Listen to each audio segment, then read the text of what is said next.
You're late. Don't just live life, maxify it.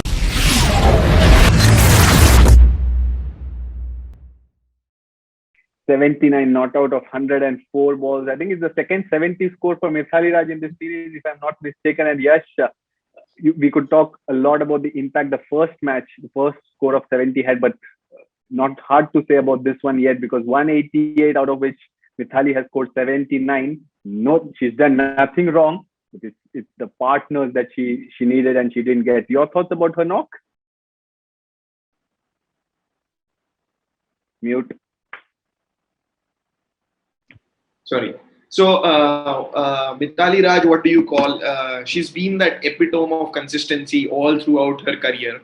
Having that much longevity with at least 800 plus day breaks in her career is in itself shows you what she can do on her day.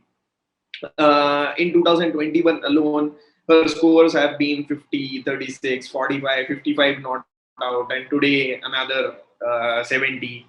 But I didn't like that she came at number 5. I completely, I'll still say that she deserves and she should be there at number 3 for all the right reasons in the world. And today, you again saw that yes, India lost the first 3 wickets, but when Mithali and Harman were there, they were able to just take. They were playing very, very well. With that unfortunate injury of Harman coming, and then Mithali not able to find a partner. Dayala Nemlata in her first game hasn't been able to do a lot. Sushma Verma, who is basically in the team as more of a batter wicketkeeper than a wicketkeeper batter, hasn't been able to perform. So Mithali did not have a good, a better batter at the non-strikers end, and that possibly was the overall issue for the Indian team. Yeah, it looked as if India would yet again, come out of that mushy waters they found themselves in at 3 for 53 clear, when Mithali Raj and Harmanpreet Kaur were going strong in that partnership of theirs, another 50-plus partnership. I think it's the most for India, if I'm not mistaken, that graphic. 14th time they've stitched 50 or more in an ODI. So that life then seemed good for India yet again. But once Harmanpreet Kaur got out injured, I think the narrative kind of changed and Mithali was kind of left helpless at one end. Your thoughts on that phase and Mithali's knock, Claire? No, look, I mean, I know you would love to get your hands on my notebook. One of my specific points was exactly that, was Harmanpreet and Mithali look so comfortable batting together. They just always look like they're in control. Even if they come together and it is 53 for 3, there's no panic. They have a plan. They understand what they need to do, and for me, it's kind of a case of, well, if we can face the next 60 balls or 75, 80 balls together as a team, as a batting partnership, we know we'll be able to accelerate at a later stage. So let's just sort of fight through this together. Let's help each other get in and build the partnership together. And then kind of, the world is their oyster, as we've seen so many times before.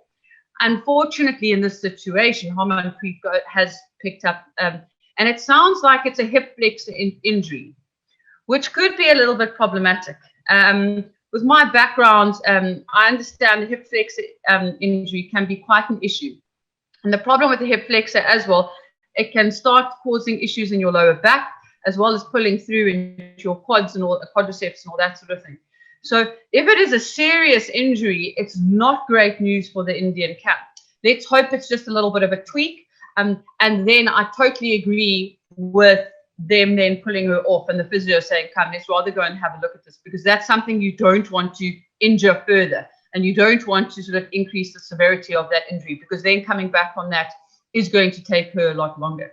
So it was just unfortunate. It was one of those things, but the two of them together just bat brilliantly. You kind of want to go. It's like the duel of the captain and the vice captain, sort of, taking the fight to the South Africans as as your leadership within the Indian team. And also, if that goes really well, the kind of like inspiration it draws and pulls the other players within the squad together.